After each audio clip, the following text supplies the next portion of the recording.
কালো বলে বুঝছি রে, বুঝছি হেদায়েতের বাতাস লাগছে। বুঝছি রে, বুঝছি হেদায়েতের বাতাস লাগছে। হ্যাঁ, গোসল করাই ভালো রে, পবিত্র জায়গায় যাবা, পবিত্র হওয়াই ভালো। আব্দুল মান্নান গোসল করে ফেললো, যত বোতল আছে সব বোতল গোলাম পানির মধ্যে পদ্মা নদীর মধ্যে ফেলায় দিলাম। পেঁয়াজখালি থেকে ওই দক্ষিণ পাশ হইয়া পূর্ব পাশ হইয়া যখন হেলিকপ্টার মানে আমাদের ওখানে হেলিপড, তখন হেলিপড হয় নাই, ওই জায়গার ভিতরে আরেকটু ওই দিকে নদী ছিল, ওই জায়গার ভিতরে লঞ্চ কাটা হয়তো আমি নিজে চোখে দেখেছি। চলে বলেন মারহাবা।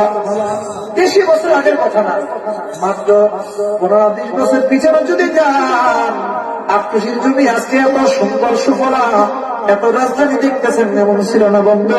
আল্লাহ নদীর কদম মুবারকের খাতিরে, আল্লাহ নদী আল্লাহ নদীর সহমতার খাতিরে আজকে বিশ্বজাকের মন্দির আটকুশি ওয়াজবাকে থেকে বিশ্বজাকের মন্দির হিসেবে প্রচার করেছে।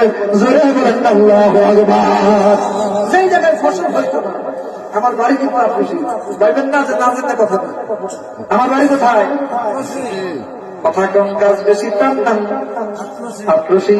যদি আমরা সাতরশি হইতাম, যারা জাকের ভাই সাতরশি হইতেন, বলতো জাহান্নাম বানাইছে আল্লাহ সাতটা, ওরা যায় জাহান্নামের সাতরশিতে, বলতো না?